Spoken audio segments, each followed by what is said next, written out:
morning, everybody. On behalf of the Mount Washington Valley Economic Council, Happy New Year, and we're very glad to see you all here.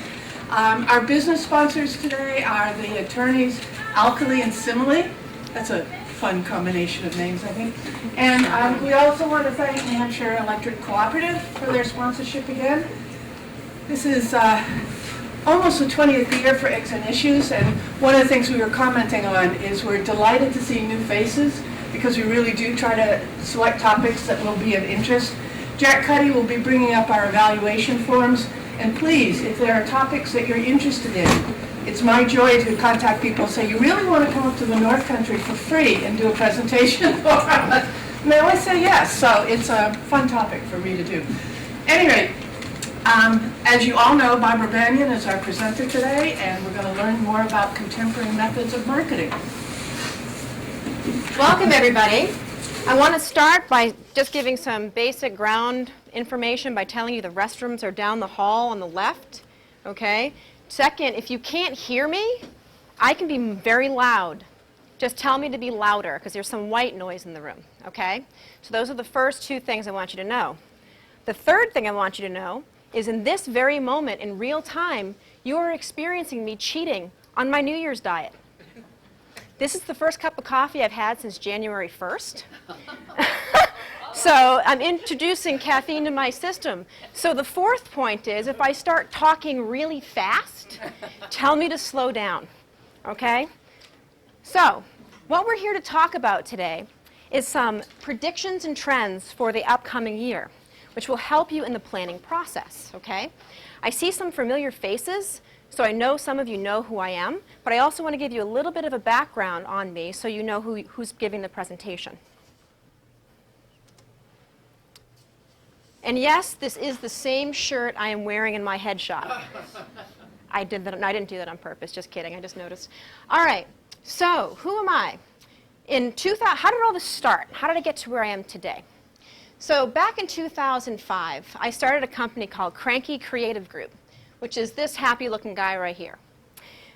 Within 3 years, I took the company from $60,000 in gross revenue to over $2 million using inbound marketing techniques and HubSpot, the inbound marketing software. Okay? What that company was is we wrapped large vehicles and buildings in graphics. So we turned any space into advertising space. Okay? I sold that company and subsequently started Spark Evolution, which is a company that helps other companies do what I did with Cranky. Okay? So using inbound marketing strategies and content marketing to capture your brand and bring it alive online. The other thing that I wanted to let you know about is that I wrote a book. One chapter is obsolete, so if you do purchase it on my website, don't read the chapter on article marketing. Everything else is relevant. Also, through Cranky Creative and the strategies that I employed at Cranky, I was able to land corporate clients like McDonald's, Kroger, Blue Cross Blue Shield, Mercedes-Benz, and Lenovo. Okay? So the strategies work and gets the attention of large corporate clients as well as smaller ones. The glowing brain in the lower left-hand corner means that I'm interested in neuromarketing. And what does that mean? It means, how does the brain make decisions in a consumer buying environment online? Fascinates me. So when you check your Facebook page, do you know why you really want to go back all the time? It's a dopamine hit, right? Kind of like this cup of coffee for me right now. So needless to say, I always try to interweave in brain science with my teaching and also my methodologies.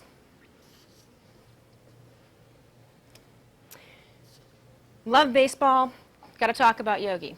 If you don't know where you're going, you may not get there.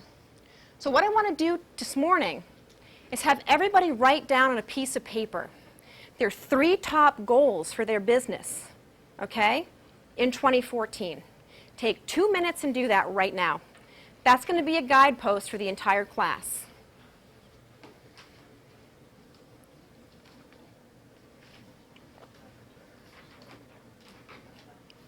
And honestly, if you haven't done your strategic planning yet, make them up. Do your dream goals. Say, I want to be a superhero. Sew your cape.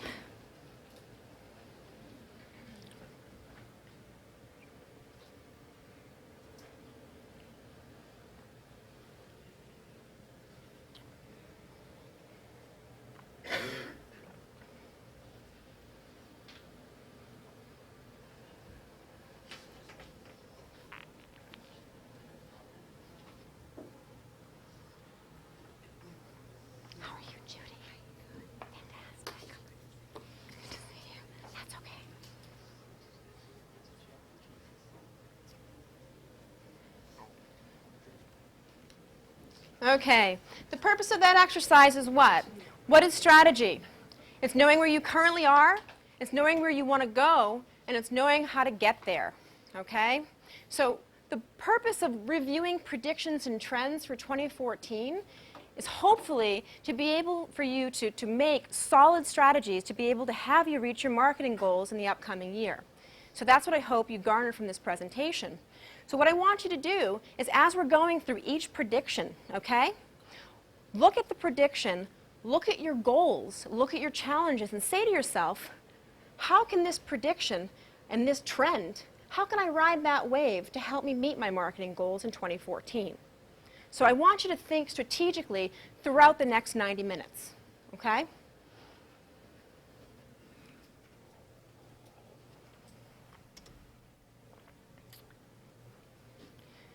Prediction number 1, and this is actually a trend as well. Campaigns fade out, real-time marketing is in. What does that mean? Did you ever think that your marketing campaigns could actually be handcuffing the growth of your company? That's a very odd way to think, isn't it? But if you think about it, there's so much data flowing into your website, into your analytics, that if you're not responding to it in real time, like a conversation with your ideal target audience, and also using that data to iterate and update your strategy almost on a daily basis, you could be going out of date with your ideal clients, okay? So think about it. If you pre-plan your entire 12-month strategy and you're off the mark and you're not integrating that data in real time, then you could be falling behind. You could be marketing something that's completely out of context and misaligned with your target audience, okay? So the upcoming year is really going to be about making sure you're using your data on an ongoing basis to iterate your strategy on a weekly, bi-weekly, and monthly basis. We're going to get into that a little bit more, but this is going to be a common theme that you're going to see, okay? How many people in the room now are doing this? Like using analytics as a core tool in iterating their content and their strategy? We've got 4 people. That's good. Good, you're ahead of the curve.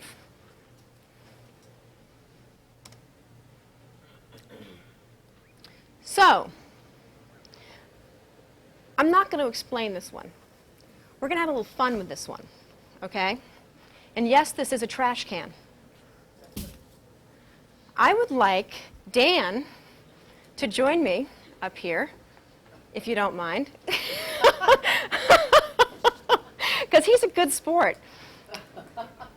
And I'm going to give Dan 2 rules and some crumpled up paper.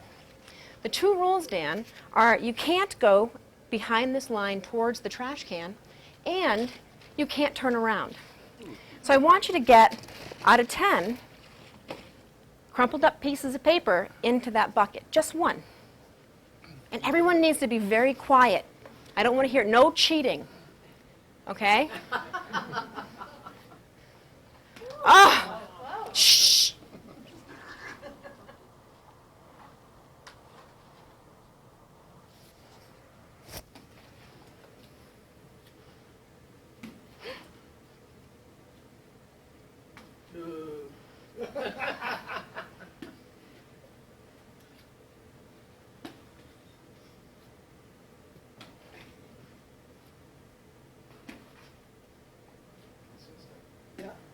Okay. Good attempt. Don't move, though. Stay right where you are. Okay. Now what I need is I need a volunteer, 2 of them in the audience, whoever's feeling like they would like to coach Dan in helping him get these into the bucket. One right there. Oh, there's one more. We don't want to handcuff you from getting all of your opportunities. Okay. Who wants to otherwise I'll pick you. Awesome, Megan, come on up. And who else? You want Tom? You want to coach? Okay. You've got a strong team now, Dan. Strong team. Okay. So again, the 2 rules is he can't go behind this line, he can't turn around. So just wait a minute, hold on. Take 3 minutes. You 2 get together, come up with some strategies, okay? In the corner, don't let Dan hear. All right? Literally, 1 minute. Just talk about ways that you can coach him.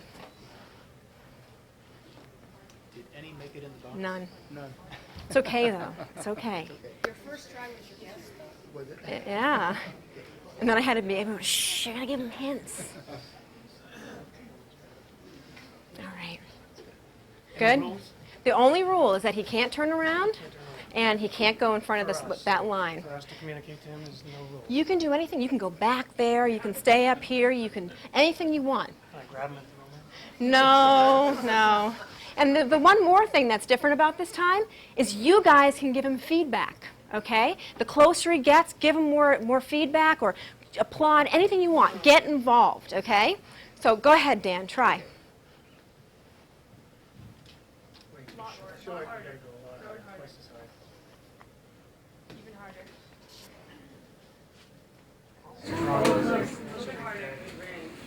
Come on, audience, you gotta give him some feedback here. Higher art. Oh, that was close. Higher art. You got the distance, now you need the height. Higher. There you go. Oh! A little bit harder. Oh, You're almost there, a little bit harder. Oh, there's the mic. I know, I want to grab it high. Woo! Nice work. Very nice. All right. Thank you, guys. Hey, you know what? Thank you for participating. You get your very own rubber duckies. Here you go. Rubber ducky. There you go. All right. So, I think that illustrates what I'm trying to talk about in this slide, right? So, inbound marketing grows enterprise-wide. The marketing department's not alone anymore, okay?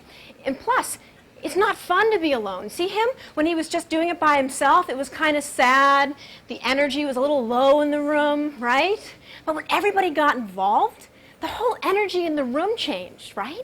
People got passionate, they got engaged, they were rooting for him. So that's what's going to happen to your company if you get all the departments in your company involved in your marketing. That experiment is going to make that's what it's going to feel like in your company. So from an organizational behavior perspective, you're going to be able to get people from down to the maintenance department involved in your culture. Because what is marketing? Marketing is bringing the value of your company to the world and to your ideal target audience, right? So what's the value of your company? Your people. It's the expertise they're bringing to your company, right? So always remember that exercise. And remember the before feeling in the room and then the after feeling in the room and what it felt like during it. Because that's how you can get a lot of energy infused in your company from your marketing department. So for an example, I like to use, and I may have used this before, but I just love it. There was a viral video going around.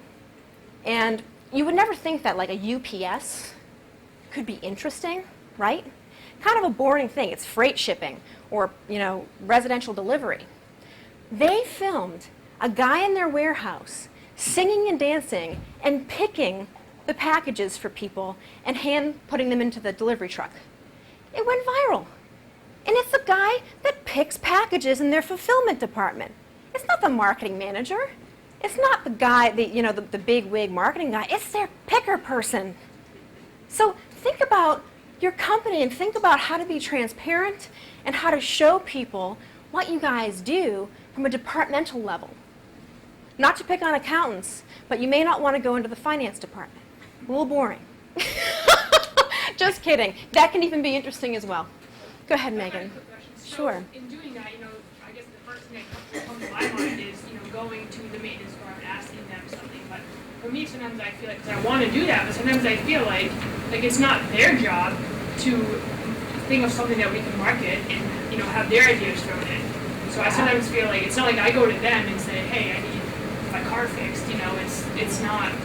I find it really tricky to gather that some ideas from other people without feeling Great question. So this is a phenomenon that how you can do that is you start the conversation by becoming engaged and interested in their job and what they do. You don't go up to them and say, hey, I want you to write me 16 blog posts and record a couple of how-to videos about how you fix this engine. in the ski mobile. You don't do that. You know, you just want to build the relationship with the people in the departments by going, hey, you know, my car broke down last week, and could you show me a couple of things about how to fix this engine? And then get engaged with them, and then go back the next day and be like, you know, I've been thinking about it. And that might be really interesting to the people that we market to. And then what will end up happening is you get one person in your company to do this, and all of a sudden it brings them alive. They're an internet superstar, right? They see themselves on the website, they see themselves on the newsletter. Talk about building brand loyalty internally, right? You can even do this with your clients. Even though this is not for this slide, you can go out to them and say, hey, how are you using our products, right? What is your experience with our products? And do a cool little video, you know? So there's lots of ways of curating content, you know, by unlocking the hidden passion of your people, right? And I'm going to get involved in an example for a local business up here. Whenever I'm in the Mount Washington Valley, I always try to use local business examples. In Stonehurst Manor, Barbara Sisson's one of the marketing people there. We've been working with them for a year and a half, and we're really employing a lot of these strategies there. So I will show you how we're doing just that for them. Okay? All right, so everybody captures this slide, right? No questions? Okay. By the way, I love questions, so feel free to interrupt. Megan knows that. All right. Know thy customer. Everyone's like, this is obvious. I already know this. Target audience, whatever. All right. I have my ideal target audience profile plastered to my wall beside my desk. Great.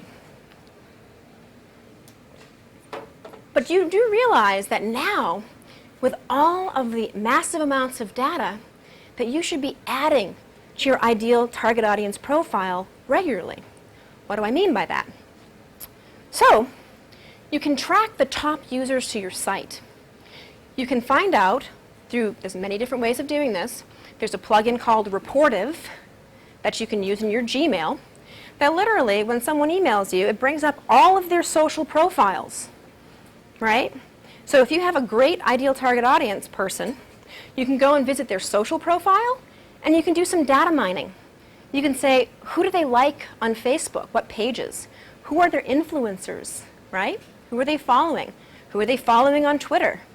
What Pinterest pages are they following? So there's many different reasons for doing this, but primarily it's to be able to create context, right? Because the more context you can create around a conversation, the deeper the conversation can be, the higher the rate of conversion. Okay? So before you make a sales call, what's the first thing you should do? Any ideas? Know something about who you're calling. What's a really great place for that? LinkedIn, right? In Google. Google them, right? First you Google them, their LinkedIn profile is probably going to come right up, right? So you go on their LinkedIn profile, you find out, oh, they like Seth Godin. By the way, I also subscribe to Seth Godin's RSS feed. So I can talk to him about the latest blog post, right? So it's a lot. I mean, it seems like a lot of work, but wouldn't you rather spend a little extra time knowing more about your ideal client and having a higher conversion rate than wasting your time on 1,000 leads and never converting one? That's how I think about that, right? So the whole point of this slide is use data. Again, the common theme for predictions and trends. Go and data mine their social networks. Data mine your own web analytics, right? Find out what pages they visited. What pages did they convert on? What content on your site did they download, right? We're going to get more involved in that as well as we talk about future trends and predictions as we move ahead. Any questions on that?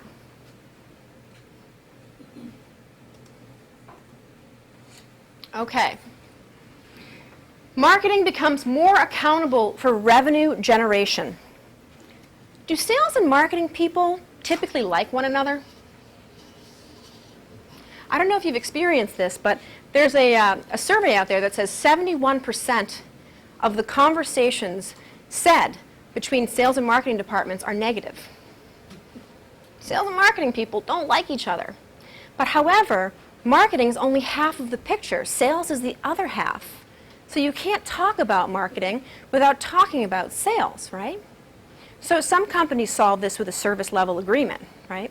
Where they set up, in a way, some friendly competition between sales and marketing. What does that mean? So sales is responsible for generating leads, right? Marketing is now going to be much more responsible for hitting quotas and generating leads as well. So how do you know what a quality lead is? It is the lead to customer conversion rate, correct? So what you can do is you can get the sales and marketing departments together and make them understand that they have to work as a team. And to do that, you have that friendly competition, those regular meetings where you then say, okay, let's look at the leads you guys are bringing in, both sides, okay? And let's put a little healthy competition in here. You can incentivize them too, right? So see if the sales department is actually bringing in quality converting leads versus what the marketing department's bringing in for quality converting leads, right? So then you're going to understand a little more about what those ratios are. There's also another ratio that you should know about as well while you're planning for 2014, and that is the traffic to lead conversion rate, okay? That's taking your total traffic and seeing how many people of those actually convert into a lead. Why is that information important? Because if you know that your traffic to lead conversion rate is 2%, 3%, then you can extrapolate to see how much traffic your website has to generate in order to generate X number of leads. And then, if you know your lead to customer conversion rate, you can then say, okay, now I know how many leads I need to convert to this many customers. And then, there's one more step. What's your average sale? You add that into the equation, there's how you can financially project using your web analytics. Okay? If anyone has questions about that, I'm happy to go over that more in detail after the class is over. Okay? So come see me, and I'm happy to talk about that in more detail.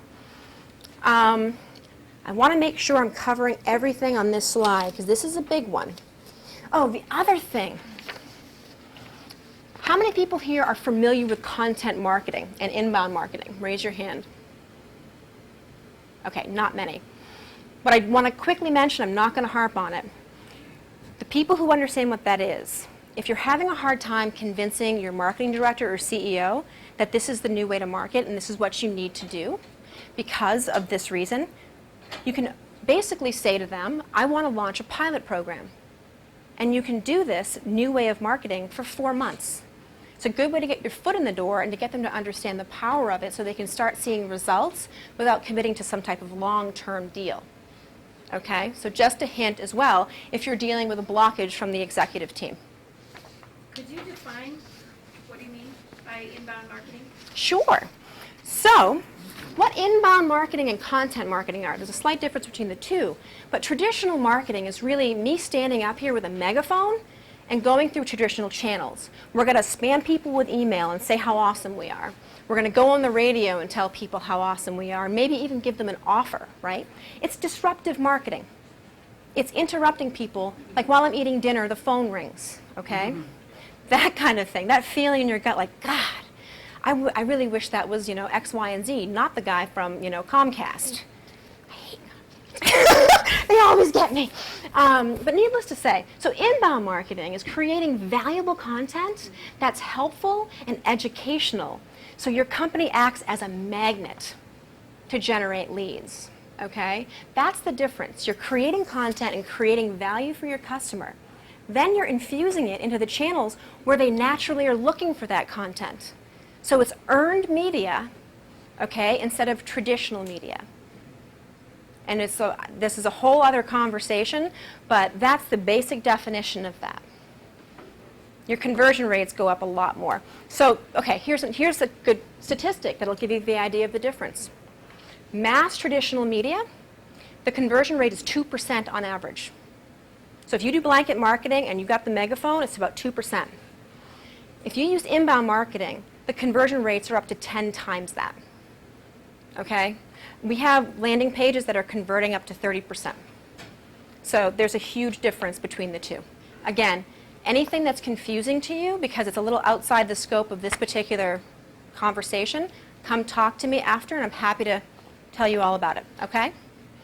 what you're saying is just do your homework on who you want to meet. Think of it as like a social situation. I want to know their name and maybe something about them, and then I can start a conversation with them.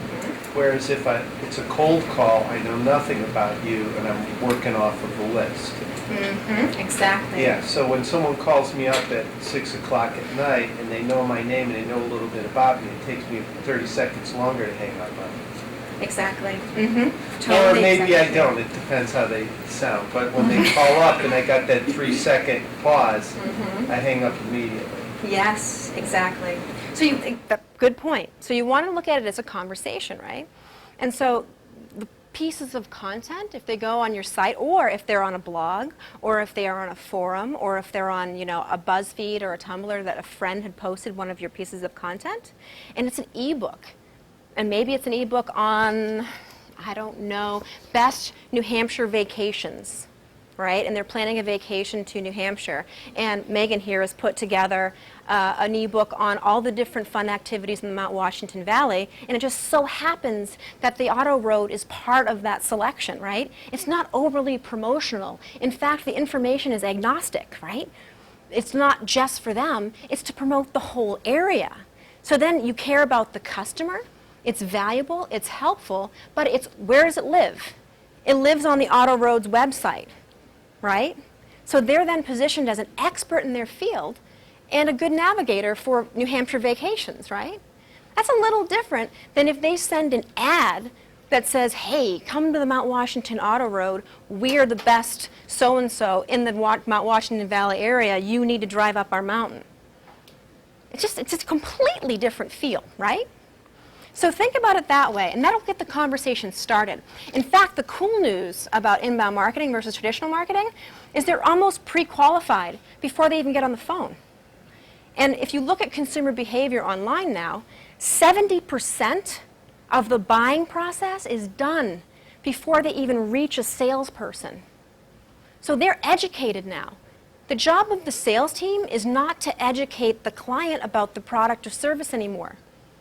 They're overwhelmed with information. They've gone to 16 other sites and done their research.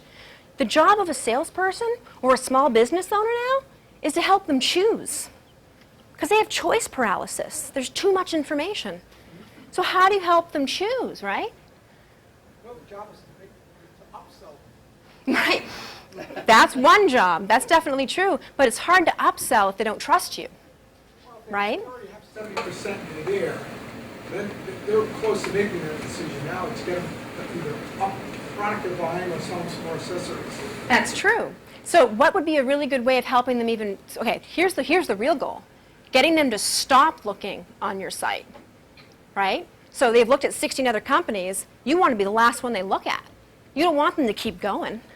So if they land on your site and all of a sudden you have this massive amount of information to help them choose, and a simple little comparison chart that says, here's me, here's 3 of my competitors, here's why I'm better on one page, they don't have to look anywhere else. And then you get on the phone, talk about how easy is that to close a deal versus them not knowing anything, right? So content is so powerful. Then you should be making $1 million, because most of these corporations don't have a clue how to do that. I know. And even when they're spending the millions doing what you say they're supposed to do, every time I go to a different department or a different salesman, they want me to tell them all my information all over again. I know. Isn't that sad? And then they have the automated call change where you can't talk to a person. It has to change. Why don't you just turn me off right off at the bat, right in the beginning? Do you know what's awesome though? I see that as an opportunity, right? That's what I'm saying. Small businesses are human. They're not machines, right? So we can compete now. People don't want this automated, mechanized process where you have to go to 15 departments and keep telling people the same thing over and over again. You know, why go to a Home Depot when you can go to the hardware store and have the guy give you his life story and all of his expertise in a half an hour, then he gives you his cell phone, you can call him on the phone if your tire pops or something. You know, like that's the experience people want. They're coming back to community, and you guys can beat the corporations with this. Okay? So look at it as an opportunity. Barbara, I have sort of an ethics kind of a question, I think. Sure. In this comparison chart, you're talking about directly listing competitors and products and pros and cons or Yes. whatever. Yep. And that's cool. All right. I don't know why I'm questioning that, No, but it's a big issue. It doesn't sit well with people when they first hear it. And you know, go ahead, Jack. Robert, can you repeat the question because Sure. he answered it, and it's hard to hear the factor. Got it, Jack. Okay. So the question here was, is it may be an ethical issue to list your competitors and all of their information next to yours, right? I mean, is that an okay thing to do? Well, my answer to that, which is completely opposite of the way everybody looks at things right now, right? It's to hide all of your proprietary information, hide your prices, hide everything. But who are you hiding it from? You're hiding it from your competitors when you're really there trying to serve your customers, right? So guess who the companies that are winning right now? The companies who are being transparent.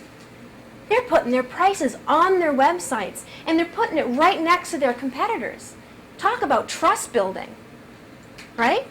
So if you know the customer's already researching all of your competitors, and they're going to find out anyway, stick it right in front of their face. They won't have to go anywhere else. They'll know that you care about them, you're not hiding anything, right? And that you know what you're talking about. So transparency is huge, especially in mobile. And we'll get to that. Okay? Does that answer your question? Okay. Anything else? This is a great slide. Very controversial. I love it. Okay. I want to make sure here. Got everything I wanted to say. What are some of the other benefits, including better information? Oh. Good point. So there's one other benefit to mentioning your competitors. Okay, the question is, what are some other benefits to listing your competitors on your site as it comes to search engine optimization and being found, okay? So there was something, let me give you an example instead. So there's this pool company, all right? And they sell concrete pools. There's vinyl lined pools and there's other types of pools. So they created a blog post. And the blog post literally was concrete pools versus vinyl lined pools versus a third kind that I can't remember.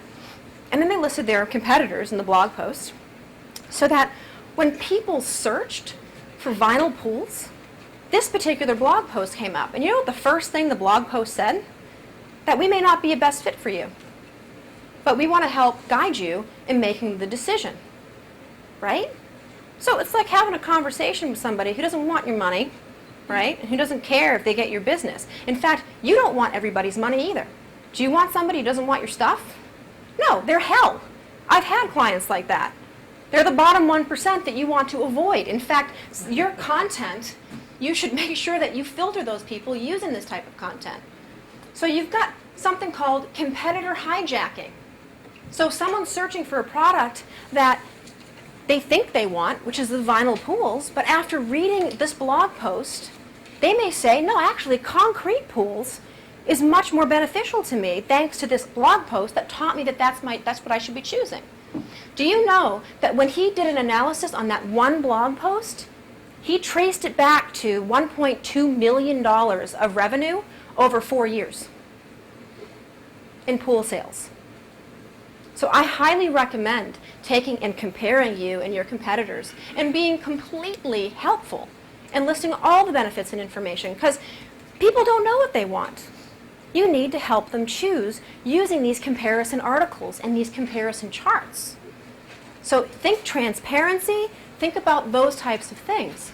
Go It ahead. seems like we could even do that collaboratively with our competitors. So as a family camp, World Fellowship Center in the Northeast could work with the Row Center or Omega or other places and just look at how are we different and work with them. Yeah, then you can create referral sources for complementary businesses as well, right? That's right. Say, oh, well, you live kind of outside our territory, but, this would be a better solution for you because you have kids. Right. So that's a great idea. So it's really, it's yes, there's competition, And competition improves quality. It's great. But this is the age of collaboration and transparency. Okay? And I'm going to get into that too through the whole conversation of co-promotion, right? And leveraging networks. So stay tuned. Anything else for this slide? No? Any questions? Okay.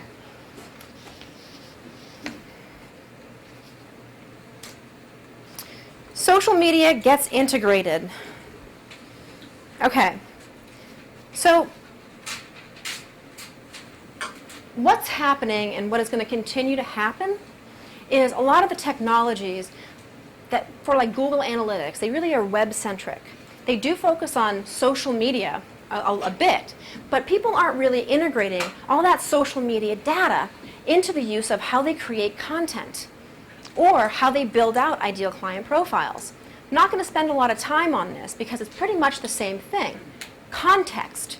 You need to know your ideal clients to be able to create context, okay? Think about it this way. Say my target audience is a CPA, okay? And I know that my target audience generally creates their budget, right, in January. So they've been going on and off our site because I can see them.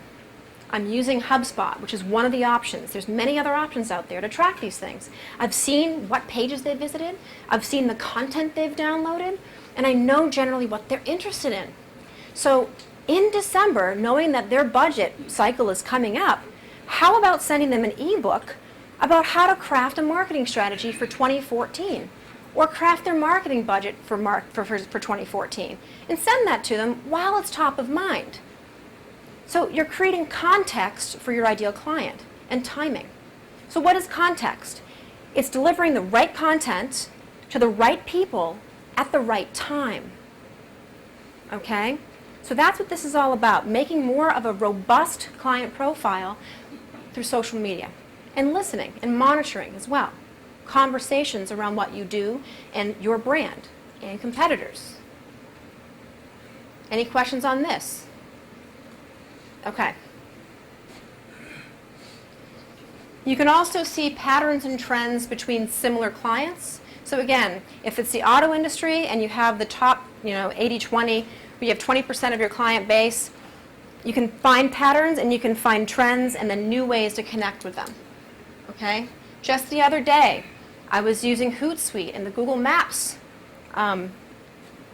service.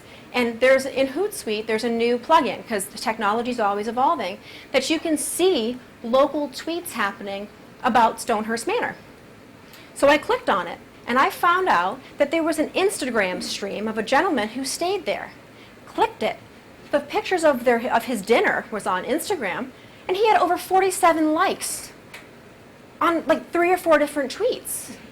So knowing different ways to connect, then what can you do as a representative of Stonehurst Manor or your own business? Then you can go on his Instagram page and go, hey, thanks for the shout out. We welcome you back anytime. Here's 10% off your next meal. Right? Talk about building brand loyalty. So there's an example. Always find new ways to connect. Get ready for a ton of statistics and probably some good conversation on the next slide. Mobile is huge. How many of you in the room have a responsive website?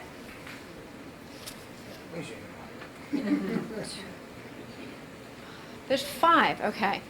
So, or a mobile site. There are 2 differences. You have a mobile site and a responsive site. Mobile site, okay. So that's about, 20% of the room. You need to look into this. The reason for that is this. I'll give you many reasons. 70% of mobile searches result in an action. What does that mean? It means that people are more intentional on their phone than they are on their desktop. When they do a search on their phone, they're searching for something specific. Okay? When they're on their desktop, they're a little bit more in la-la land, potentially. They're not necessarily doing it, you're just kind of randomly searching. On the phone, 70% lead to an action. They're doing intentional searches. Okay? That's one reason. to play back into the conversation we just had, 40% of users check 2 to 3 different channels before purchasing. So you need to know that 40% of the people on your site have already checked out 2 to 3 other of your competitors. I don't know about you, but I'll stand in Best Buy and I'll look at the thing and I'll be like, oh, scan their UPC, and I'll compare prices on Amazon and online. So even the users that are in your retail stores are checking prices online. So your competitive pool just grew, right? So know how people are using their phone. Here's a good statistic. 75% of people bring their phones into the bathroom with them. Who's guilty of this? Raise your hand. Oh, come now. You guys are just hiding it. Okay, just use a little Windex after, you'll be fine. So, think about that. People are attached to their phones so much that they go into the bathroom with it. They're playing games. They're searching the internet. Talk about a captive audience, right? I think bathroom time has increased from 2 minutes to over 10 just because of the smartphone, right? So that's huge. 91% of the total population of the U.S. now own mobile phones. 56% of those are smartphones, okay? 50% use their mobile device as their primary internet source. 44% of people sleep with their phone next to them. Someone needs to admit that that happens. Who sleeps with their phone next to them so they don't miss anything? Okay. Just to go with your stats, what's the percentage of the population that has cell phones? 91%. 91%. Yep, and I can send this study to people if you're interested. I just didn't bother sourcing Okay, well, it. let's just, all right, I just want to go with your numbers. 56% have Smartphones, yep. Okay, so let's just say for 100%, so 56% of the population has smartphones, and then 50% of them are using them to make purchases? 70% take an intentional action when they search online using their smartphone. So if they go open up a Google browser, 70%. 70% when they open a Google browser and they do a search in their smartphone, they take an intentional action. That doesn't necessarily mean they purchase something. It means they could be downloading something, they could be requesting a quote, they could be chatting. Anything like that is an intentional action. So 70% of 56. Yep. Okay, so 38% of the population. The whole entire population that had it. In the U.S. Yep, it's a domestic statistic. It's pretty good. Yeah, and it's growing About as well. 40% are using their smartphone, that use their smartphone to make a purchasing decision are going to buy.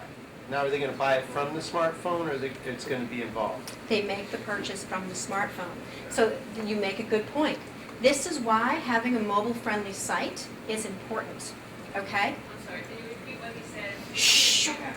Go ahead. You can repeat what I don't want to paraphrase you wrong. Just go through. You good with numbers? Let's say 100% of the population has a phone. 56% of it has a smartphone. 70% of the people who use their smartphone end up making a purchase. So that's about 30. Did I get it? No, they don't make a purchase. They do an action. They do an They- action. Yeah. All right. So Like your phone call. if you've got somebody on your website or looking at you on a smartphone, you have a 70% chance of selling it. Is that right? Or downloading something. Or Taking an download it. action. They're going Or to take an taking action. Right. The other thing you want to consider, though, this is why it's important to not only have a mobile site, but to know how easy it is to actually have them convert. So if it's hard for them to make a purchase on your site and it's a mobile phone, the amount of time it takes to get frustrated in that process is almost instantaneous. There's services out there where you can actually have users go through your site and they record it. And then you can listen to a person that doesn't know you from a hole in the wall, right? Go through your site and make a purchase or do an action, and they'll tell you and they'll give you real-time feedback, and then they send you the videos. I think it's $100 for having 3 users do that on your site.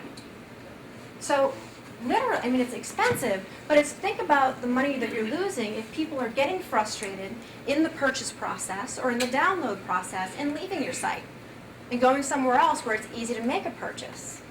So customer experience through a mobile phone is critical. And that's the takeaway from the site. If you don't have a mobile website, you may want to look into that this year. Okay? Do you have an example of a company that does that? Or do you know of any companies that do that? Stonehurst Manor has a wonderful responsive site that you can go and look at. No, that go blindly through your site and test. I do, and I literally, I think it's right at the top of my mind. Know what I can do? I'll have Jack email the whole class. Yeah, that'd be awesome. Can you make a note of that and come see me after? In fact, any resources I mentioned today, write it down. Usually I'm really good about this, and I hand out like a sheet. I was bad, and I didn't do that this time. Okay, so feel free to say something. But just, okay. So you just let me know, and I'll send that out to everybody. Not done with the stats. 72% of tablet owners purchase online each week. So people love their tablets. They love to purchase online. So if you have a responsive site, it adapts to all your different devices, okay? 57% of users say they won't recommend a company if they lack a mobile site. So if you don't have a mobile site or a responsive site with a good user experience, 57% of people won't tell somebody else about your site. So I mean, that's some pretty strong evidence that you need to look into mobile. Okay, there's 3 hands. Let's start here. Is there a big difference between the mobile and the responsive site? It really depends. It depends on what you want the user experience to be. I'm biased towards a responsive site because I'm all about brand consistency across all platforms. So if you go on the desktop, I want it to similarly feel like you're on the tablet, like you're on the phone, okay? There are some things for mobile that you can experiment with, like pop-ups and other things for your cell phone to do last-minute deals and things of that nature, knowing that people are in that intentional mindset when they're on your site. But I'm sort of biased towards the responsive because of the brand consistent experience. Oops. I was after. Oh, okay. Oh, there's 4. Hold on a second. I got you. We'll go this way. I don't think I understand what a mobile-friendly site is as opposed to using my desktop and accessing the same information. Sure, I can explain that, no problem. So if you don't have a responsive site, and it's a standard HTML site that doesn't have the borders set to a percentage change, okay? When you shrink the browser window, it won't adjust, it won't scale, okay? So what ends up happening is the user on the mobile site has to scroll really far or scroll down, and they're getting this experience of this huge image with like maybe 1 part or 2 parts of the navigation on it when they go on their mobile site, okay? So you want it to scale to different devices, and with a responsive site, what will end up happening is when you scale, the navigation and the experience will change slightly, but it will maintain the brand feel, okay? The other thing is, I've done it for restaurants, and the speed of the download has to be much greater. You can't do the graphics on like your desktop. Exactly. The statistic is if the restaurant website doesn't come up in the mobile in 1 second, the wife will go to another one and keep driving. Mm-hmm. Right outside the restaurant, deciding. I love that you bring up wives too, okay? Because this is funny. In the checkout process, for anything that you do not put add-ons. Because what is that doing? Say a guy is trying to book a hotel room, and then all of a sudden these questions come up. Do you want to add roses and a teddy bear? And guess what has to happen? He has to go and ask his wife, and it's disrupted the checkout process. Wives are a pain in the butt. And husbands. But you know what I mean? So you don't want to disrupt that process. You want to make it as streamlined and as slick as possible. You can upsell maybe through a follow-up email or when they come into the facility, but don't disrupt the simplicity of the checkout process. So that's a great stat. Let me repeat that for the television. You say they have to be 1%, oh, just 1 second, sorry. 1 second, they have to be on the cell phone or they'll go somewhere else. In fact, here's a little bit of neuroscience for you too to throw into that. 56 milliseconds it takes for a brand impression to happen when a person goes on your site. 56 milliseconds. Do you know how quick that is? I can't even move my lips that quick. Like it's like half a lip movement. I can't even do it. You know, so literally, I did have coffee, that's true. But seriously, so make sure you're slick. So that 1 second it shows up. Then you got 56 milliseconds to make an impression. Have that core marketing message right in front of their face. Great point. Thank you so much. What's your name? Mark. Mark. And what is your business? I do websites and business support for computers. Websites and business support for computers. Thank you so much. Judy, go ahead. I was just going to ask about the statistics that you're reading off. Did they quantify that by age? They do have an age breakdown on the actual report. I didn't include it here. I can send it, like again, just make a note. I'll send the whole report to you guys in an email after. I think there's probably big differences in various generations. That's true. That's true. However, you know what's awesome? This is very subjective. But I bought my 70-year-old parents an iPad this Christmas, and it's so much more intuitive for them than their desktop. And now I'm getting Skype calls randomly during the day. I don't know if it's accidental or not. And I'm in the middle of a call, and then my parents' face pops up, and I'm like, don't do Skype right now. You know? But they figured Skype out. That's like, you have no idea, it's like moving mountains. So I think for the older generation, tablets are going to make it much more accessible, you know? So I'll be interested next year when they even have more statistics out about the tablet integration and saturation. So, interesting. Any other questions before we move on? No? Okay. Okay, so this is awesome. I'm so happy they're doing this. This here, prediction number 7 is social and content impact SEO even more. Who's heard of social search? One person, 2 people. Okay, obviously. So when you're searching, do you ever notice that some of your friends or some of the people that you're following will pop up, their Google Plus profiles will pop up in the search and be like, that's weird, right? Or maybe like a tweet from one of your friends sneaks into your search results? Okay. Do you know what that is? That's social search. And it's huge. And Google has been working on this for a long time and really is starting to integrate this into their algorithm. So what it is, and if you want to be involved in this from a business perspective, all you have to do is make sure your Google profile is solid. If you don't have a Google profile, go make one. What Google does to create social search in their algorithm is they take your Google profile and everything that you associate and link to it, your Facebook profile, your LinkedIn account, your Twitter account, all of those things are then integrated into your personalized search results. Okay? So there's 2 parts of that. You have your inner circle, which is all of your friends and all of their likes and interests, okay? So if they like Seth Godin, I don't know why I'm into Seth Godin today. Anybody else? Jurassic Park is their favorite movie, whatever. If they like those things, that's going to be integrated into the search. But not only is your inner circle going to be integrated into the inner circle, the search, but the second round, your second tier connections. So your friends' interests will be integrated into the search as well, okay? So the good news about this is that they're relying on the fact that you're interested in what your friends like, because birds of a feather flock together. So they're trying to make it more valuable, the search more valuable, to return the most relevant personalized results to you. It's great and fabulous and all, but what if you don't want that? You can also fix that by going into an incognito window. Who knows about the incognito functionality in Google? Perfect. So if you're interested to see where your website's ranking, or you're not interested in the social search functionality of Google, which if you're doing research for where you're ranking or anything like that, you open an incognito window. That will give you an objective perspective of where you're ranking, okay, for a particular search keyword.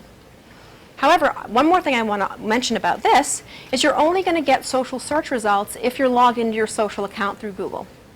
Otherwise, you're not going to see your friends, you're not going to see your Google Plus pages or any of your friends' Google Plus pages, any information like that. But you see how this is important in business and how social is going to be integrated into this?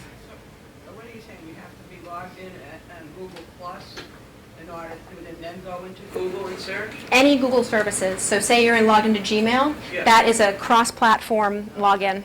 So if in any type of Google service you're logged in, that will then, and you go into a Google browser window and you do a search, you'll automatically be in their social search algorithm. And all these things will come up. But how does this impact you as a social business owner, right? Make sure you're always linking back to a page on your site when you have social posts, right? Because if say one of your friends does a search on, bed and breakfast in North Conway, and one of the Manor's tweets pops up because it's a timely and relevant piece of information, but there's no link, right? There's no link. How is that going to help you as a business person? Make sure that the links that you're using in your social media link back to your site, because your site is where all the brand loyalty and all the conversions actually happen, okay? So just be aware and cognizant of how everything's intertwining and linking as far as social search goes. So you're saying, I'm on Gmail all the time, and I'm also use Google Chrome. Mm-hmm. So how am I linking back to my site? If I go out and I do a search for something, how am I doing? Okay, sure, there's two different things there. There's, from a personal perspective, when you're searching, Google's actually taking all of your friends' content and all of their friends' content of anything they've posted on their social sites and any of their interest that they have associated with their social site. And Facebook and Twitter? All of it.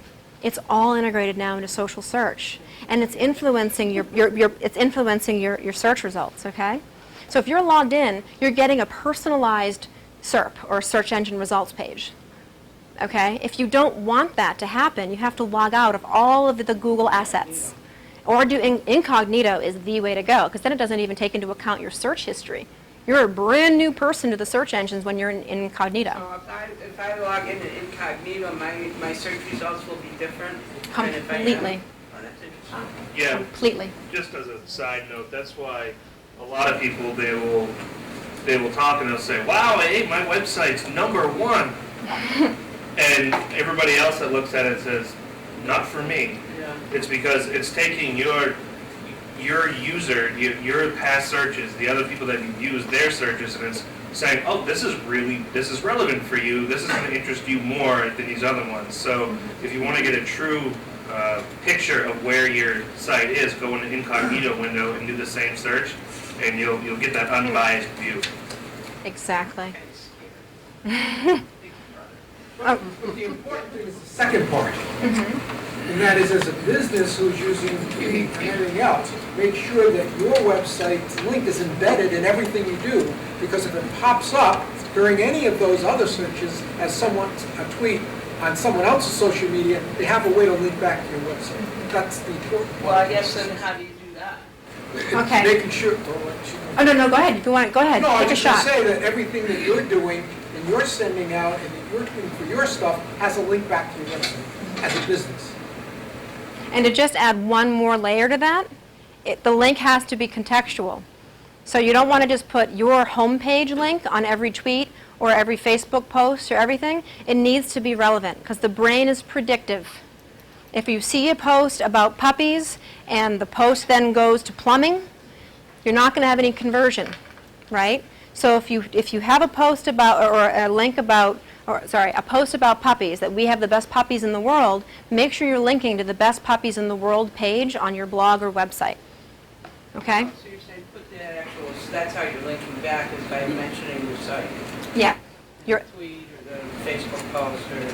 Yeah. In context. That's what I didn't know. No. Thank you so much for the question, because if you don't understand something, it is guaranteed that at least 20% of the room isn't, and they're just not asking. That's what I've found, so thank you. Okay. Anything else about social and content? Okay.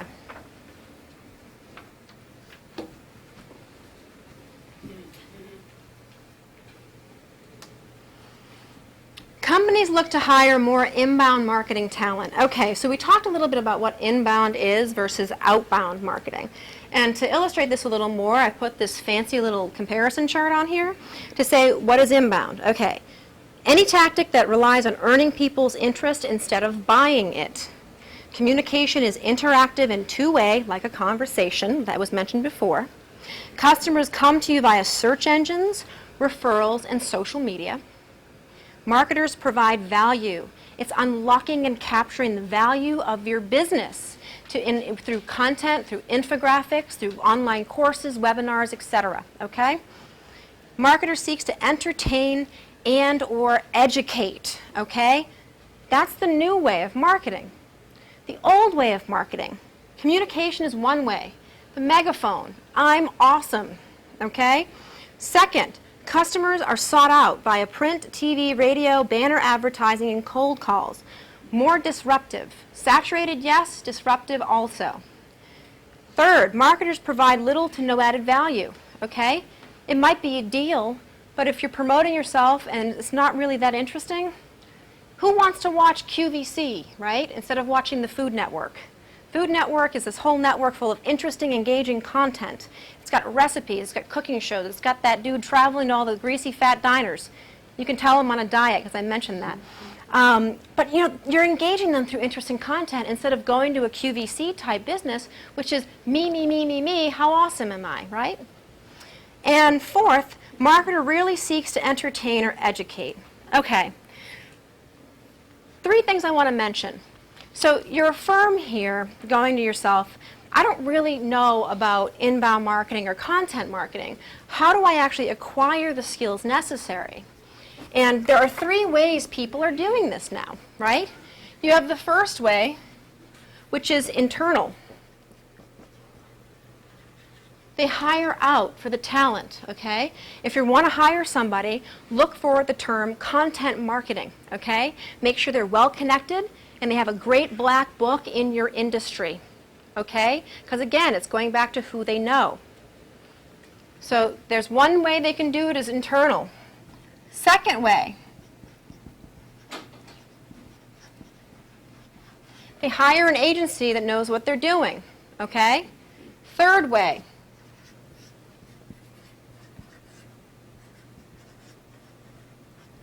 they buy an agency. There's a lot of acquisitions happening in the market right now in content marketing companies. Where does pay-per-click fit into all this? It's kind of SEO, it's kind of, how do you work with it? Sure. This is an interesting question. What he asked was the effectiveness of pay-per-click marketing nowadays, okay? Pay-per-click marketing still has its place. However, people are now becoming more attuned to the fact that it is paid advertising. So the conversion rates have gone down significantly for paid ads. So before, and actually back when I was working with Cranky, pay-per-click ads was a core part of our strategy. And in fact, I think it was something crazy like 30% click-through rate at that point. Now you're lucky if you get 2%. And I don't know, any marketers in the room have probably noticed that decline over the years. So where I see pay-per-click is really in hyper-localized marketing. So for mobile, for instance, you can advertise on Google Maps. So when someone's looking at their phone, looking for a restaurant or looking for some entertainment site, you can have a coupon advertised on Google Maps in the little pop-up area. That makes sense to me, to be able to enhance your offering for a localized search. Okay? There always should be a little bit of pay-per-click advertising in your budget for staying competitive on more competitive search terms. But what you want to do is always be creating content that's organic. And the reason for that is over time, you're going to be investing in your digital footprint. It's not going to be like paying rent. It's going to be like owning a home, right? Your money's not going to just go out the window. So what I always tell people is if you're just getting started in this, keep a pay-per-click budget that's a little larger, okay? So that'll keep the leads flowing in. But as you start to gain traction in all of your keywords, then you can scale back the PPC budget. Okay? Does that make sense? Go ahead. Do you think that the demographics of age affect the paperclip piece?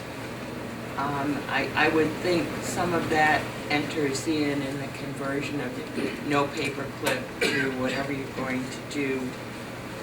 So that might be an issue. That is a wonderful question. The question is, does age affect the conversion rates on pay-per-click ads? And yes, they do. So for the ages of 55 and under, people understand that that's a paid ad. They're less trusting of that ad, okay? And that's for the top and the sidebar. They go right towards the organic. And there's actually another trend that I'm going to mention. Remind me to mention how people are looking at organic search results now versus how they did before, but I want to finish your question on pay-per-click. People 55 and older are a little less likely to know their ads. So they may just think that they're highly reputable companies and click on them anyway. So if you have an older demographic, it may be a good strategy for you to use pay-per-click. So going back to the organic section, people, because of social search, people are even looking at your home page differently. It's not that important now to be on page 1, 2, or 3. Not page, position 1, 2, or 3. That used to be the coveted place to be. Do you know what's more important now? Having brand reputation and having that expertise established in your marketplace. Because when I go and do a search, and this has been shown through many studies, everybody does this. They look at the first person and they go, that search term did come up in the title, but that name of that web company looks a little sketchy, right? It looks kind of spammy, so I don't want to do that, and I don't know them. Then the second one isn't really that relevant to the result, so maybe I'll skip that one. But wait a minute, there's this Google Plus blog by the person that I follow their blog, or I've heard about them somewhere that came up in the 3rd, 4th, or 5th, or maybe even at the bottom of the page. I'm interested in that because I know they're an expert. Then I'll click on that. So people are looking for quality information more than they are for the top search terms because people are getting used to search engines now. It's becoming more integrated into the fabric of their habitat and their environment and their habits. So, go ahead. I just wanted to make another point about PPC or pay-per-click that kind of comes into the context marketing where I've done a lot of setting up pay-per-click campaigns for the real estate industry and some other ones. And one of the largest mistakes that people make is they spend all this time working on their copy and their title of what it's going to look like, and then they immediately link back to their homepage. So you have a very specific item that you're trying to attract these people to buy X, Y, and Z widget, but then you link them to your homepage that may have nothing to do right at the top that speaks about that widget. So they're immediately turned off, and depending on what industry you're in, you could be spending $3 to $5 per click to get them there, but it's not in context with what they wanted. So you could have the best copy written to get them to click, but when they get to the landing page, it's your home page, and it says, how awesome are we? And they immediately leave. So if you're trying to sell that widget, write that and send them to a landing page that has those converting opportunities there to download an ebook or email you so that they're getting that value when they get there. So just what we're talking about with content marketing, people come to your site, if you are using pay-per-click, make sure that that has that relevant value, or you're just kind of throwing money away just like you would having a radio advertisement where it's one and done. Oh, by the way, this is Kurt Milligan, my business partner, so during breaks, feel free to ask him questions as well. So, thank you very much. Any questions based on that? Go ahead. Back to, there are many different search engines out there right now, so is what you're saying applicable to the others? It is, it is. Bing was actually a little bit ahead of Google with this one. I don't know if you noticed, if any Bing users in the room would notice that social came up in Bing way before Google did. So Google was like a little hurt by that probably and said, hey, I got to get in the game. I don't know what happened. I have no idea. But it is relevant. So in fact, having all of your profiles filled out on Yahoo and Bing, very, very important, because then that's another source of search engine traffic. However, Google is the big gorilla. Most searches are done on Google. Do you have a percentage breakdown? It's crazy. It's something like, and the last time I checked, it was like 83% of searches were done on Google, and then Bing had a little bit more market share than Yahoo did. So it's really skewed in one direction. So. What's interesting is, though, if you look at the mobile, then you're looking more at Safari because a lot more people have iPhones. Yep, that's another good point. So it's really tricky when you start getting into what people are using. And the time on site where they're coming to your site on a desktop, whatever browser, but if they come on mobile, they're spending more time if they come from a tablet than on the desktop. So it's really interesting to get into. So what he just said was also you have to pay attention to Safari because a lot of people have iPhones, and Safari is another browser that you need to take into consideration as well. But again, if you're optimizing for Google, it's going to be a side effect that you rank well as in all these other search engines. Are there any software companies that have created programs for businesses that will do all of the analysis of their own analytics, automatically create content in blogs and post them all by itself? We are going to get into that, and it's actually one of the predictions, and I will tell you the pros and cons of it shortly. You're ahead of the game. A couple more slides. Just all right. Go ahead. I was curious, when you do your search words, what dictates where you are located on that page? You know what I mean? Like what, it was funny because we were saying, like I used to, you know, when I was first doing it, always go to the first hit. Now I go down 3. I wouldn't even start at the first one. I'll go 3, 4, 5 because in my mind, the first and second are doing something to get there. And I don't know if that's, you know, valid or not, but what dictates that placement on a page after a search? It is a complicated algorithm, but I will try my very best to give it a high-level overview. So I like to think of it like high school. Okay? You've got the popular kids, and everyone can vote on who's the most popular. Okay? So when someone goes, like when you go on a site and you visit a site, your visit is worth something to that website, right? So traffic volume is part of that. How many links you have coming into your site is valuable. However, who's linking to you matters, right? So is the popular kid saying you're awesome, right? Or is the guy that hides in the corner under his desk saying you're awesome? The values there are different.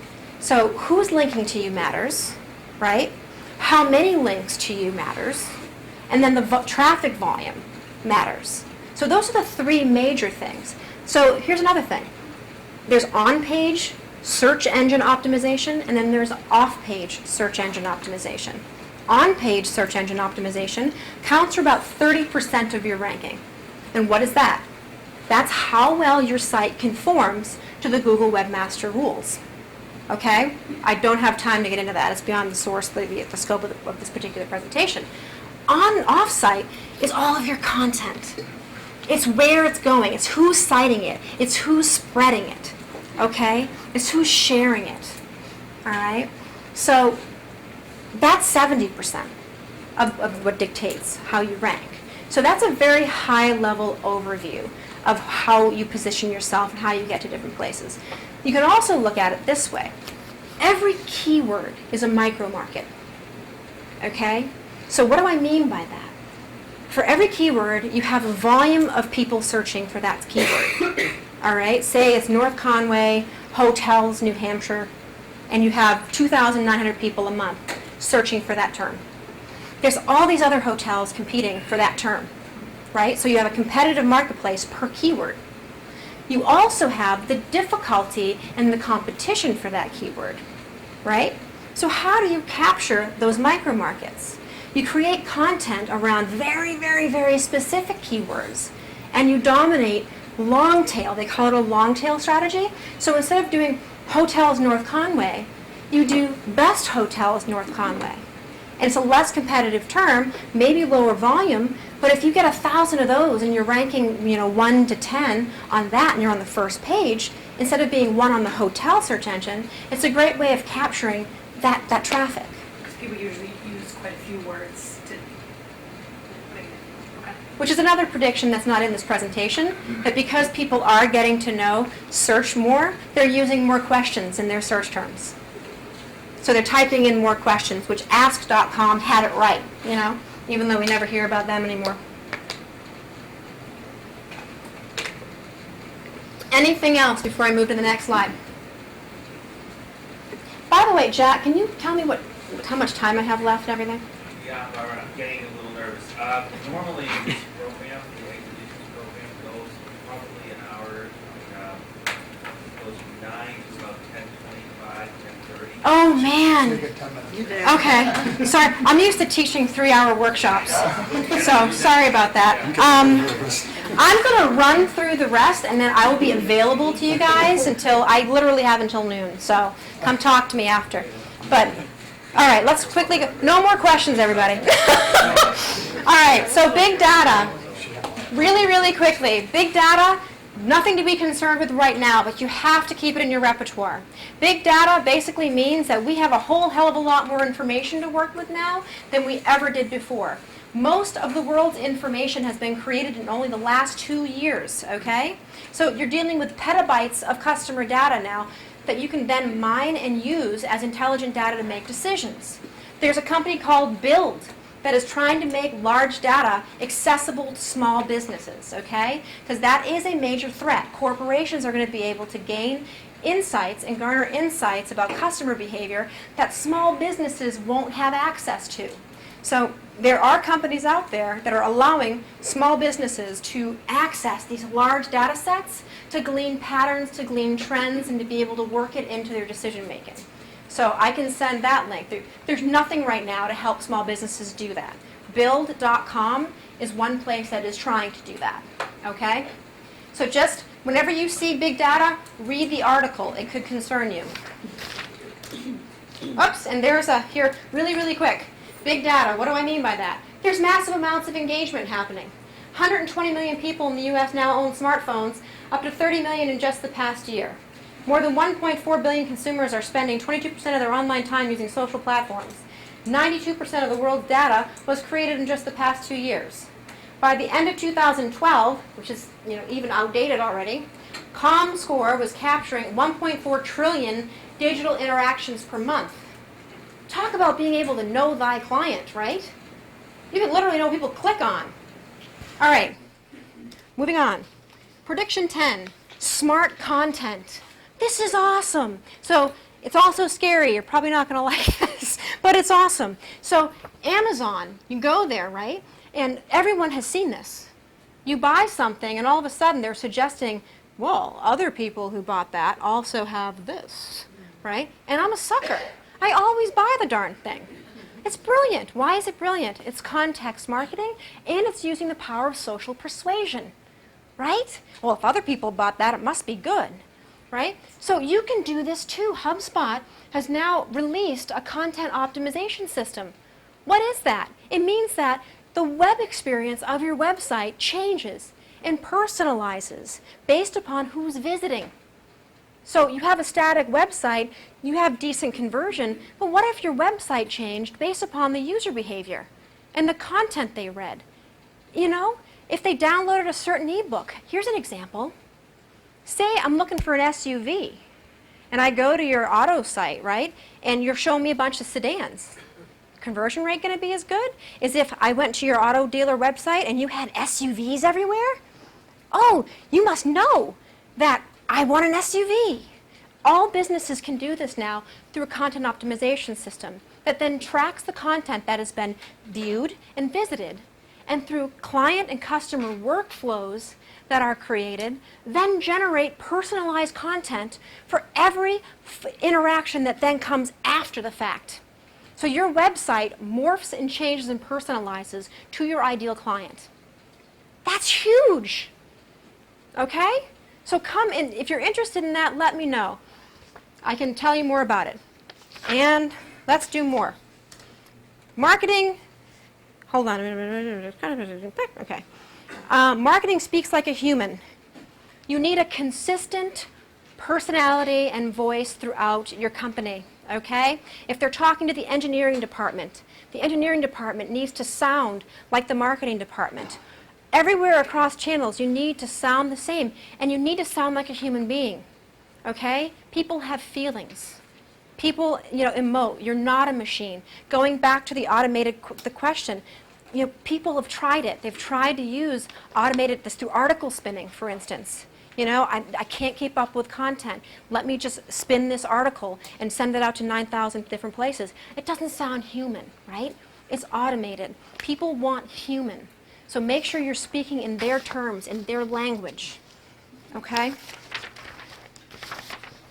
Okay. Not going to spend a lot of time on this. Email's not dead, all right? But there's a place for it. Don't spam people. Don't use it in an outbound marketing way.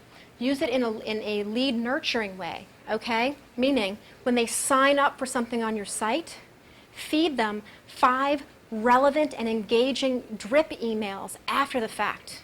Okay? An example is we're about to do an online cooking class for Chef Avi at the Stonehurst Manor. It is a 10-day cooking class. You go on the site, you sign up, once a day you get a 5-minute clip of Chef Avi teaching you cooking basics. Okay? Talk about adding value. That's not spam. All right? There's just some ideas there. Also, HubSpot Signals. There's a program in HubSpot called Signals. When you send an email, you know exactly when the person opens it, you know what they clicked on in the email, and then you know every page of the website that they visited after that engagement. So you literally know, as it happens, how they're navigating your site, what page they're on, everything. So how cool would it be is after they leave the site, you just happen to send them an email like, hey, I've been thinking about our conversation the other day. They'll think you're a freaking mind reader, right? So that's available now through HubSpot Signals. Lots of good stuff here to be able to increase conversions for you guys in 2014. Google Analytics is also coming out with a lot of new features too, where you can see who's on your site at that moment, their location, and what page they're on as well. Yep. We sent out a Facebook notification, and one of my friends clicked on it from Charlottesville, and we were in analytics, we were able to see the connection from Facebook, talking with him, and the analytics all in real time. Yeah, it freaked him out a little bit. It was awesome. It's like you're a ninja, a marketing ninja. Okay. I have a quick email question, if that's all right. Actually, I have no time, so any questions and comments, just hold off until after, and I'll be happy to spend as much time with you guys as possible. I don't want Jack to get mad at me. Okay, so marketing technology evolves. All right, what does this mean? So everything's integrated. You can't just be marketing centric now. You have to integrate information from what they purchased, your operational data, and your financial data. Integrate all of that information to gain more of a robust profile of your clients. I'm sorry I can't spend more time on it. It's actually much more interesting than that graphic is. Okay, so I'll take some content curation, please. Most important slide of the whole darn talk. All right? How the heck do you keep up with the content demand that you need to create in order to keep people engaged? There's many different ways, okay? WritersAccess.com, write that down, or tell me after and I'll have it sent to you. It's a blog platform that you can go on there and you can have blogs written for you if you're terrible at writing, right? They have wonderful writers, okay? Go on there, use them, use the content curation from there. What's the name of that site? WriterAccess.com, great resource, okay? What else can you do? Well, I didn't even change slides. Sorry about that. That's the most important slide of the whole talk. What else can you do?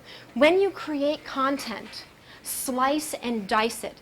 Spend time, invest your time in creating a big piece of content, an ebook that's 20 pages long, right? Then slice and dice that sucker into an infographic, into a slideshow, into images, into a podcast. All of these things, use it over and over again. Write a blog post about it, right? So then you can take one valuable piece of content and use it in 10 different ways, right? So be efficient with your time. I want to show you a couple of examples. This is Stonehurst Manor's beautiful site, because they're a local company here that we work with. And this is one of their conversion tools. This is your main tool, so it has to look really, really nice and powerful when you visit it. Here's the content that brings them alive. Here's some examples. Here's an infographic that went crazy viral and generated over 10,000 hits to the site, right? And again, is it promoting Stonehurst explicitly? No, it's telling them how to make their freaking awesome drinks. And then Stonehurst is smart. They're like, I don't care if they make the drinks at home. Why would they want to? It makes a mess, you know? So I'd rather go see Michael and have it made for me. So we're going to be slicing and dicing this and handing them out as booklets at the hotel, right? How cool is that? Talk about a take-home. Then over here we've got the New Hampshire Bridal Guide. Do you think it's about Stonehurst? Hell no, it's not about Stonehurst. It's about everything a bride needs to know from the time they say, heck yeah, I want to marry you, to when they actually book the wedding and get married, right? It gives them a 12-month plan. It gives them, there's even stress tips on how not to ruin your relationship when you're engaged while you're planning the wedding. How valuable is that, right? So, there's so much value here. Here is a video done by Chef Avi and a very, very talented videographer, Tim Shelmer, in the area, where they capture the making of their famous sourdough bread. And it uses a GoPro video where it shows it going into the fiery oven and coming out and tracking it through the restaurant. That went viral on GoPro. It was video of the day, got over 8,000 views, right? So, you know, it's over that now, but it's like, this is how you bring the brand alive. This is how you capture people, bring them in, make them trust you, and make them come back, right? All right, content crowdsourcing. I'm on 16, Jack. 4 more. Okay, so another strategy for curation is crowdsourcing. Leverage not only your employees, leverage your clients, okay? Have them do guest posts, all right? Have them do contests. Get information from them. Do case studies. Do co-promotions, right? That wedding guide, we've reached out to a bunch of local photographers and featured their photography in the New Hampshire wedding guide. They are so excited to be featured in such an elegant thing that they're going to promote it to all of their clients, right? So co-promote. We didn't go and take all those wedding photos, right? So think about it that way. All right. Marketing gets gamified. So why are games so great? It embraces the addictive power of the brain, right? It keeps people engaged. It says, this is fun. So you can use fun to build brand loyalty. And I wish I had more time to get into this. But the bottom line is 70% of Global 2000 organizations will have at least one gamified application by the end of 2014. Because what do you think those people in the bathroom are doing? They're playing Farmville, or they're playing poker, or they're playing something on their phones. For instance, Green Giant Frozen Vegetables is one of the largest Farmville advertisers. Think about apps and games that relate and that speak to your target audience and buy advertising. You want to know where to buy advertising? Buy them in apps, especially if you're a consumer product. Music and video games is another big one. A lot of musical artists are spending a lot of their advertising dollars to get on games like Gran Turismo, and they're paying more for advertising on the banners on the racetracks inside of the video game than they are at other places. Okay. So not to keep rushing, but we've got a picture's 1,000 words. Again, neuroscientifically, the brain processes visuals 60,000 times faster than text. 60,000 times. So use a lot of visuals and a lot of pictures. It ups engagement. You're going to get a lot better results. That especially is meaningful on the website for conversions. 40% of people will respond better to visual information than text. Content and context have to go together. We talked a lot about this throughout the entire presentation. I don't have time to use my example. I think you guys get it, right? Context and content. I don't need to stay on this. Okay, that'll save some time. Outbound marketing loses traction. Okay, already mentioned that stat too. 2% of mass marketing converts versus 10%, or 10 times, I mean, of the 2%. So up to 20% for conversion rates for inbound and for content. So you have to start generating the valuable content. So the bottom line for all of this is that the growing complexity in managing and measuring multiple channels in inbound marketing and content marketing is expanding in 2014. The trends that you're seeing is going to be you have to have context with your marketing. You have to do real-time marketing measures, and you have to care a lot about customer experience. That's it.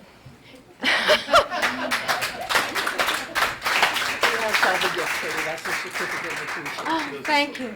There's one more thing I just want to mention too. I added as an add-on. This little infographic in the back talks about the skills needed for being a marketer right now. And you have to be a scientist and an artist, and it'll outline that for you. I thought it was very valuable. So thank you very much, everybody. And if you want farmers' information, I'm going to give you the evaluation forms, but make sure that you put your email address clearly on the bottom so that you can make sure that we don't just share it with anybody. We probably have your email addresses, but for this particular thing, it's probably smarter if we make it. Okay, one other thing I want to make mention, next month our presenter is Diana Whelan. She's an attorney with a law firm down in the southern part of the state that specializes in employee labor law. They will review all of the court rulings in the last year and update all of you who are involved in supervising, hiring, and firing, and tell you what's legal and what has been deemed illegal with court penalties. So look forward to seeing you all in February. Thank you. Valley Vision, local focus, community service television. Channel 3 for Mount Washington Valley and Western Maine.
I think we gotta research to see whether they have formally asked in the past for us to have something to move forward with. Well, I think they came in one Well, but time we and said, can- let's work together on it. We can research and find out. But I'm certainly not in favor of putting a warrant article on, but I'm going to go back and do some research, I'm sorry.